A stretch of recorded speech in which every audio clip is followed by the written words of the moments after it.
કે મારા પતિ ગુજરી ગયા, હવે મારે જીવવું નથી, મારે સતી થવું છે. એ સીતા બનાવવામાં આવી, હસતી હસતી એની માથે બેહી જાતી અને સ્વેચ્છાએ પોતાનો દેહ છોડી દેતી. આ તો જમીનમાં ખાડો ગાળીને બેહી જાતી. પછી એને ઉપતક ન કરતી અને સતી. અમુક સમાજમાં એવો રિવાજ હતો કે દીકરી જન્મે ને તો દૂધ પીતી કરી દે. દૂધ પીતી મતલબ દીકરી 3 દિવસની થાય એટલે દીકરીને એક ભયંકર દૂધનું તપેલું ગરમ કરવામાં આવે અને એ તપેલામાં નાખી દેવામાં આવે. આ દેશમાં આવી હત્યાઓ થતી. હા, શું કામ? કે દીકરીને કંઈક દેવું પડતું. દીકરી હાથે મા બાપે એઠું જોવું પડતું. દીકરી માટે મા બાપને કલંક લાગતું. દીકરીઓ હાટું મા બાપને ઝૂકવું પડતું. એટલા માટે આ દેશમાંથી દીકરીની હત્યા કરવાનું ક્રૂર પાપ અમુક સમાજ કરી રહ્યો હતો.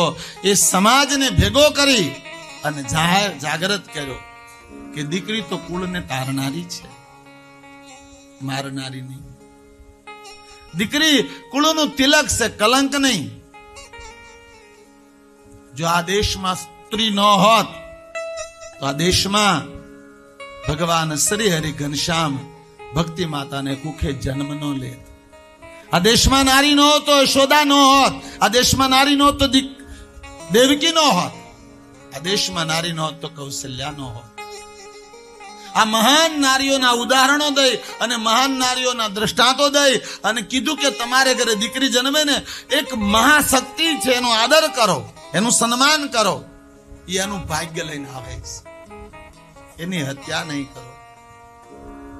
પણ શું કહું, એ પ્રથા તો ભગવાન શ્રી હરિ શ્રમણ ભગવાને બંધ કરાવી. એની માથે બહુ કામ કર્યું. ભલે ગુજરાત પણ બહુ કામ કર્યું છે. ત્યારે આજ આપણે એનાથી આગળ નીકળી જશે. એ સમયે જન્મ તો દેતા, 3.5 દી એને સૃષ્ટિમાં તો લાવતા. અત્યારે તો માની નાભીમાં જ મારી નાખીશ. માની નાભીમાં જ દીકરીના ખૂન કરીએ. નથી લાગતું આપણે ભગવાન સ્વામિનારાયણનો કોઈ આદેશનો વિરોધ કરી રહ્યા હોય, ભગવાનને પીડા દઈ રહ્યા હોય. એટલે આ દેશમાં ક્રૂરતા આવી.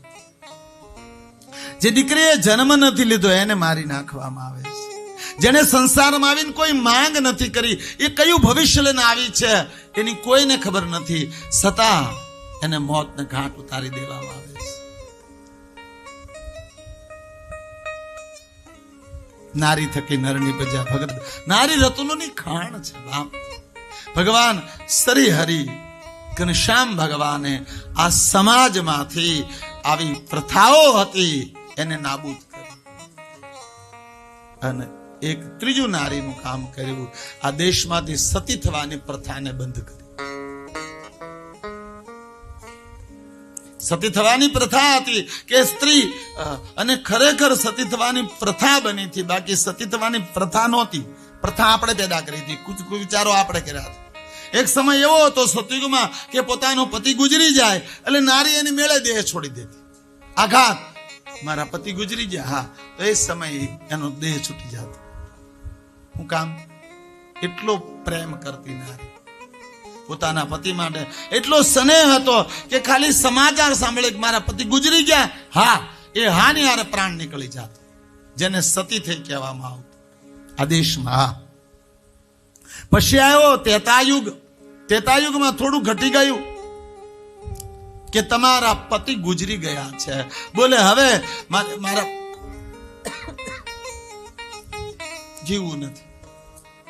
સીતા બનાવે એની પર બેસે, જમણા પગ અસ્તિત્વને આદેશ કરે, ગયે અસ્તિત્વ, હું ક્યારે સપનામાં મારા પતિને ન ચૂકી હોઉં. મેં સપનામાં પણ કોઈ પુરુષનું દર્શન ન કર્યું હોય તો મારા પગના અંગૂઠામાંથી અગ્નિ પ્રગટ થાય અને મારા પતિ લોકને પ્રાપ્ત કરું. પગના અંગૂઠામાં અગ્નિ પ્રગટ થતો અને સ્ત્રી પોતાના દેહમાં સ્વાહા થઈ જાય. જી હા. અને પછી દ્વાપર આવ્યો. થોડો પ્રેમ ઘટી ગયો કે મારા પતિ ગુજરી ગયા, હવે મારે જીવવું નથી, મારે સતી થવું છે. એ સીતા બનાવવામાં આવી, હસતી હસતી એની માથે બેહી જાતી અને સ્વેચ્છાએ પોતાનો દેહ છોડી દેતી. એ તો જમીનમાં ખાડો ગાળીને બેહી જાતી અને પછી એને ઉપતક ન કરતી અને સતી થતી. અને પછી આવ્યો કલયુગ, પ્રેમનો હાવ ભૂંહડિયો વળી ગયો. પછી જબરદસ્તી કે ભાઈ તારો પતિ ગુજરી ગયો, હવે તને કોણ હાચવે? કારણ કે આ દેશમાં બીજા લગ્ન હતા નહીં, સ્ત્રી કોઈ સ્વીકારતું નહીં.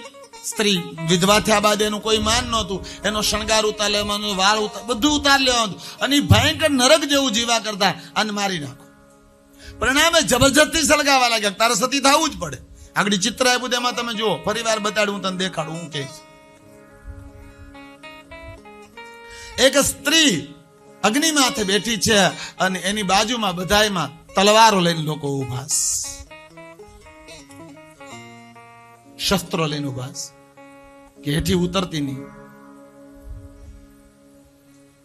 હા, જબરજસ્તી સતી થવામાં, જબરજસ્તી બાળી દેવામાં આવતી અને કોઈને જબરજસ્તી મારી નાખવા એનાથી મોટું તો કોઈ પાપ હતું નહીં. નારીઓને બચાવવા માટે, સ્ત્રીઓની જિંદગીને બચાવવા માટે ભગવાન ઘનશ્યામ ભગવાને, શરણ ભગવાને બહુ મોટો ફાળો આપ્યો છે. સતી થવાની પ્રથા એ સમય તો અંગ્રેજોનું શાસન હતું, એ લોકો પણ કરતા. ભલે અંગ્રેજો ગમે એ રીતે ખરાબ આપણે માનીએ, પણ સતી થવાની પ્રથાને અટકાવવામાં અંગ્રેજોનો ઘણો બધો હાથ હતો, બહુ મોટો હાથ હતો. હા, ભગવાન શ્રી હરિએ આવી ભયંકર કુવિચારોની જે દુવિધાઓ હતી એનો વિનાશ કર્યો છે.